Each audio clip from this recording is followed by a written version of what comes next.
Gerald Auger, a Canadian actor, honorary representative of the Indigenous ethnic group, producer, entrepreneur, and motivational speaker. We already know that we live at the end of times and that decisions we make today affect our future. Dear Gerald, please tell us how important it is to put human life first and build a society that values human life above all.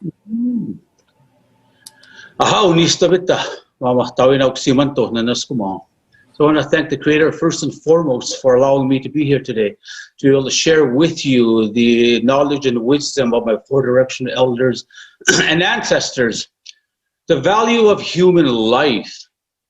It was said that when we go on our spirit journey after our physical walk is done on this earth, as we journey towards a doorway into spirit world, there will be two keepers that will stand at the, there will be a male entity that will be the doorkeeper, and to the left will be a female entity, and she will ask you one question as you journey towards that doorway into spirit world. And this is where Creator's law come into effect at that time. This is where it was said, Creator loved us enough to grant us free will. We are free to make choices, but we're not free from the consequences. Two of Creator's absolute laws are no human being has a right to play with another human being's life, and no human being has the right to hurt another human being. Those laws dictate that the Creator knows your reaction before your action in life. Just like the Creator knows your true intentions behind your intentions. The grandmother will ask you this one question that will determine if you have a safe passage into spirit world based on the words and the actions you have lived the time you were in this physical world. And this is where, however you answer this question will determine where you go on when your physical walk is done in this world. The question she will ask you will be simple. She will ask you, what did you do to help humanity? Without asking of anything in return. Knowing that the Creator loved you enough to grant us, to give us these 7 sacred laws of love, honesty, humility, respect, wisdom, and truth.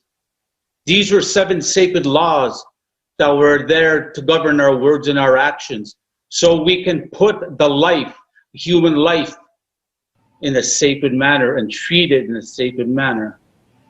But the world has forgotten those 7 sacred laws and is now deciding to live by honoring the 7 deadly sins of sloth, wrath, gluttony, pride, lust, greed, and envy. When you can understand what those 7 sacred laws that were given to every race of the human family, my white brothers and sisters, my yellow brothers and sisters, my black brothers and sisters, and us as the red people, we were taught since birth what to honor those 7 sacred laws, because when we do that, not only do we honor our higher power that we know as the Creator, but we also honor human life, our fellow human being, through those 7 sacred laws. So that's why it's important on this physical walk, because this physical walk is but a blip on the timeline of eternity.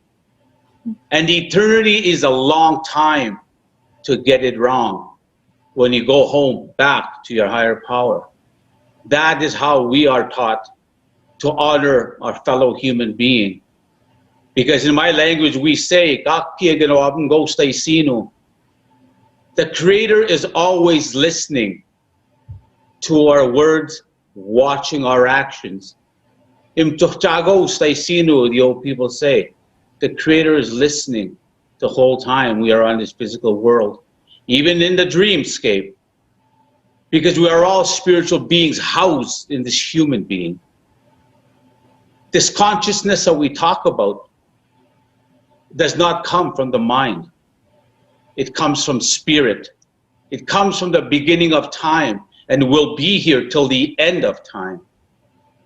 This is what my four directional elders and four directional ancestors have known since the beginning of time.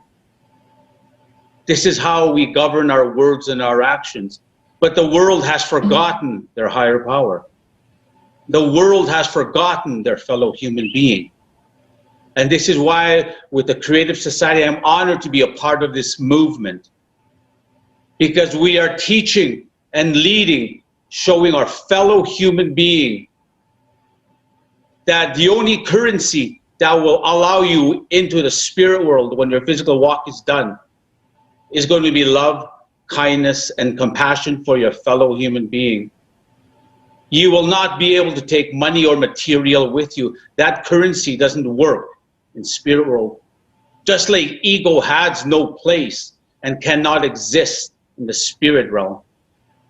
So that is how I see the value of life.